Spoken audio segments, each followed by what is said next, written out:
That's where we go from. Alan's trying to get laid this season.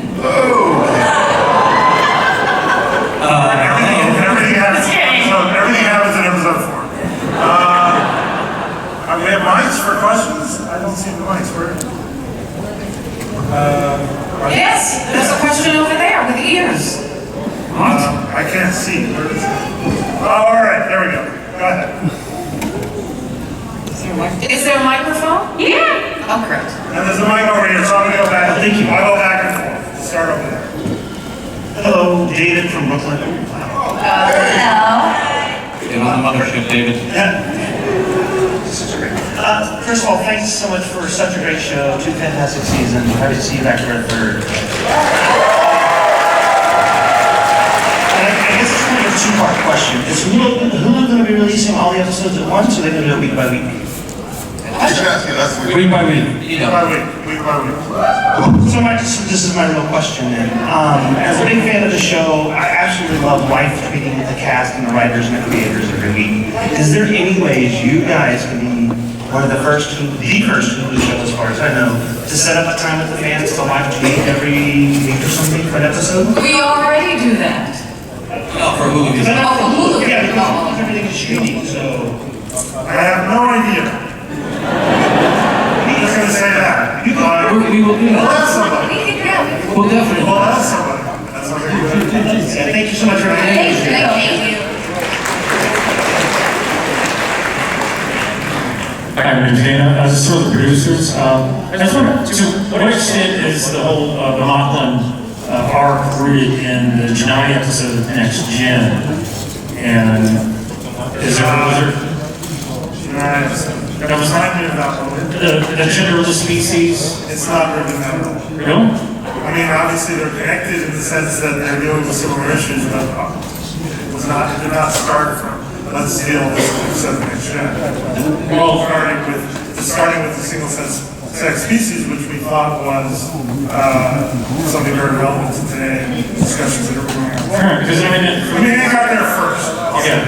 Because I have a transgender partner, so the whole, the Mocklin arc is, I mean, it's very well done, and it's a very big investment for something that's, on the edges of culture and science and politics.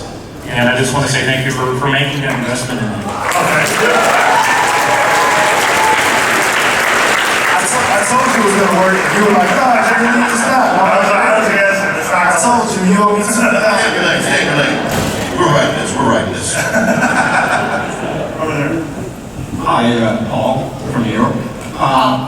Love you guys, fantastic show. A couple of quick questions, one for Adrian, one for Scott. Adrian, any chance we're going to get to see a cameo of Bobby and Hunter in the final season of Agency? No, they did not call me. They did not. I know. I was really bummed. I didn't know it was the last season either. So, sorry. And Scott, I noticed you had some tattoos in Tibetan. What's up with that? Good job, man. That's pretty good. I had just some desire to climb Mount Everest, which is not going to happen. And I really, this one means father for my son, but look, somebody could be playing a horrible joke on me. It's toothpaste. This is also Tibetan for son. So it's probably my son and I share this one. But good, nice, man. That is what they say. Where'd you see that? Just me sitting here? Oh, cool, man. Thank you. Yeah. He went down and shook his hand.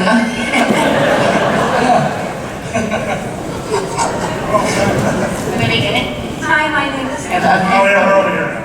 Hi, my name is Lisa, and what I like about the show is that on top of the hilarity, there is like this undercurrent of community.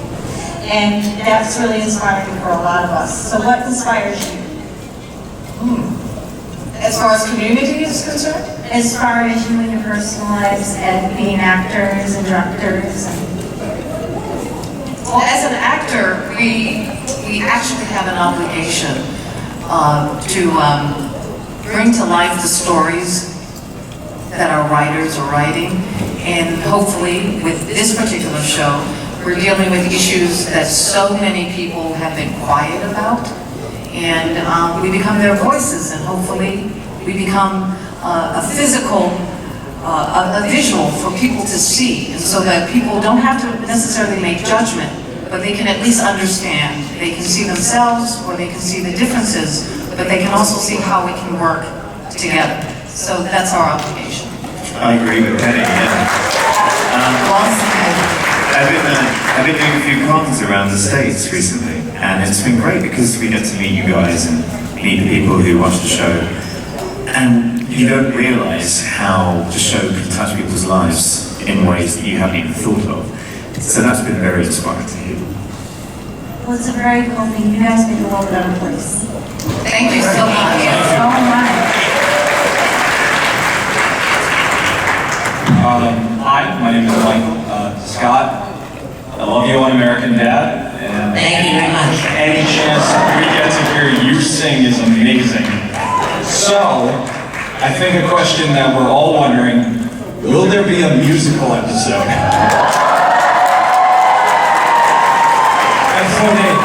No, absolutely not. Hang on. Well, we don't have to sing now. No, wait, I wanted to tell you something. all right, what's up? That's a great question, thank you. I agree with you. We cannot have a music episode that is just every shark, right? But if we did, the closest we could do, we could go to a planet. And this sounds like it's going to be a joke, but I swear it's Gives not. you an idea now. I am. Christ.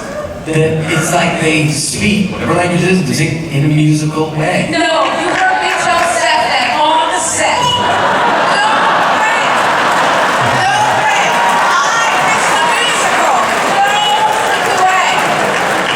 It's a planet. You were, oh my gosh, Scott, you are a thief. No! It's a planet where you can know what to speak because you're so passionate, and that's how I feel about musicals. You're so full that your words come out musically, and so that would be the musical. You think. Sorry, she gets credit for the idea we're not me. But, let's throw this on it, but. What's this? Are we still pitching on this? Puppets. Musical or puppets. I like that one. Can you tune that? You heard it here first. I want credit. I'm not gonna give it to you, but I want credit. I've never directed puppets, I can't wait. Scott, no, if you want to sing to Mark now, that'd be fine. Sing, go sing to Mark right now. Just Sing to Mark. Do it! You gotta do it. Hey, you don't say anything in it. Yeah. Be Isaac. No, you sing to Mark, not Isaac. That's not It's Mark. I want your sex now. No, that's Mark. Sorry. No, we'll do the scene from the show. Yeah. When Isaac leaves. Yep. And action. You would never ask me why. My heart is so disguised. I just can't live a lie anymore. I would rather hurt myself than to ever make you cry. There's nothing left to say but goodbye.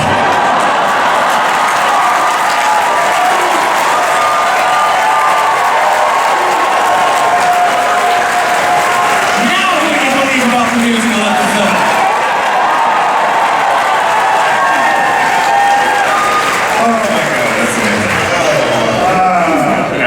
This guy. Hey guys, one quick question. Are we going to see anything referencing some tongue cheese to like the Majestic or Alien Species of Rogers? Episode 4. How long is that? I didn't actually- 3 hours? I didn't actually get the references to this. What were they? From American Dad Oh, and Majestic. you know, I ran American Dad for a while. I didn't get the references. No, I don't think so. Sorry. right. That's up to you now. Say it louder! Yeah!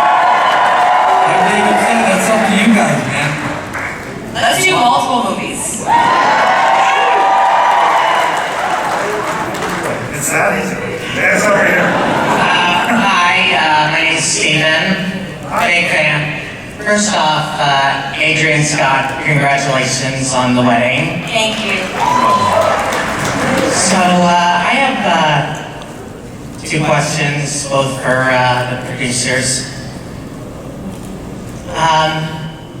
Is there any way to bring back Alara without getting rid of Tala?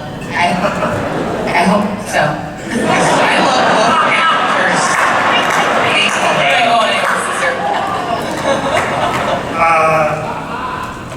Halston is on another show now, Yes. Prodigal Son on Fox, but she's a friend of us, a friend of our show. We would love to have her back, and we're always looking for ways to bring her back, but we would never replace her. We would never replace Jess. Yes. Last question. What first drew me to the show was the relationship between Ed and Kelly. And I really liked how the bridge is designed so that the captain and first officer sit next to each other, sort of like king and queen, Game of Thrones. I was wondering, was that design intentional? I mean, not necessarily king and queen, but certainly the idea that they're partners. That's always been part of the success idea of the show, is that even though Ed is the captain, that Kelly is essentially an equal partner in running the ship. And I think that was a He couldn't do it without her, let's be real. That's right. Definitely not. Thank you. Thank you, Steve. Thank you. All you guys. Hi guys, thank you so much. It's an amazing show. You guys do an awesome job. For each of you, what's your favorite episode? Favorite episode? Start with John. Let's go down the line. I kind of like the first one I did called Krill. That was one of my favorites. I like the time capsule when you are smoking cigarettes and like and John and Scott sings. And for some reason, I really enjoyed that one. Yeah, they're all so good though. That's hard. Yeah. Yeah, selfishly, the cigarette. It's so hilarious. You guys were so funny. It was just, yeah. I'll go with that too, the cigarette episode. Let's make it unanimous. Come on, everybody. Personally, I'm not gonna say what you're telling me. Oh my goodness, guys, that's really funny. Cigarette episode. I mean, happy refrain because I got to get down and dirty with PJJ over there, obviously. But I also love the sex addiction episode. The porn addiction episode, not sex addiction. Call it addiction, I call it, a thirst. Yeah, I think that was my favorite one too. I watched it with my mom, and it was just... we were just super silent the whole episode. I felt 14 all over again. Oh, wait, no, come in! What were you doing? We're outside. We're like, Peter, I'm sorry. You didn't want her to come in because what was happening? 14-year-old stuff. That's all I can say. I don't remember much of the details. But, you know what I'm saying? Peter, did you say your favorite yet? I think that was my favorite one to shoot because it was just so outlandish and like I just had nowhere to hide. And I was like, okay, really? Like, so when, what was it, Cheston? No, hey, listen, real talk. I was watching that episode, and when Boris Peter's sitting on the ground, and the guard comes up, and he's like, "Prisoner, what is your name?" And he says, "Cheston." Cheston. I lost my shit. I was at my crib, the way you said it, and the angle, Well, you know what's great? It's like the Dick Player the Cat. Like I felt so bad for him because I'm like they're trying to get the shot where he's like he spits the water in my face, and they're trying to do the shot where like some camera trickery and it's not working. I'm like, dude, bro, you just got to spit in my face. You just got it's fine. Just spit the water in my face. It's fine. It's fine. So like that and like the lagoon, sexy time. That was like big old hot sweaty men, all oily. That was.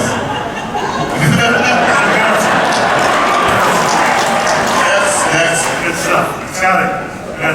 Mine would be I love the one, the first season where Jay Lee's character goes to that planet and the likes and dislikes of the being, because that was the first time. The first time I saw this show, I'm like, okay, we're not just trying to do something good, this is real. You know? And then also anything that that man directs that has action, where she's blowing shit up and he's in space.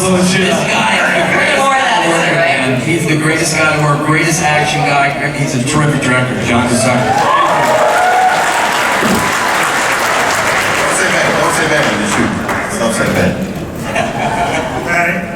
I think it was the first season, and when Claire goes to find her kids. And that to me is when I knew that we were not perpetrating being Star Trek, that we had a voice of our own. And I said, we can do almost anything after that episode. Oh wait, we're not Star Trek because the favorite episodes have been sex addiction, sex with the love life, and cigarettes. We're not Star Trek.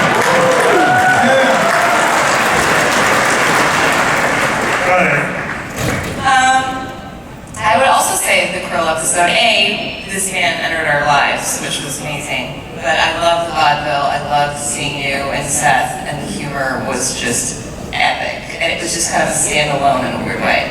And still to this day. That's another thing, I know you didn't ask, but that Krill episode was brutal. And this guy does that every day for 3 years now. I don't know how you do it, because Seth and I were miserable for 11 hours in that stuff. But I'm going to give you a round of applause, man. You and what Jess, you guys do every day, man. And Mark as well, Mark. But you get to take it off. It's me taking it. Yeah. But I will say that the thing I hear a lot from the fans is season 1, episode 3 about a girl and like the gender reassignment. Like, and people are like, oh, this is not just jokes. Like this is sad. So that was just the writing, let alone like the joy of doing it, but just like I was like when I read this, I was like, oh, this is now I understand what this show is, because he's taken on contemporary like issues like bathrooms, crap like that. But like it was like the balance of the comedy and the jokes and the drama. That was like that's when it landed for me. Like the episode. Mine was the season finale last year, which was crazy. I just loved it. I also wrote it. So. Dolly Parton Space Now. It's like, where do you go from there? Thank you guys. Thank you.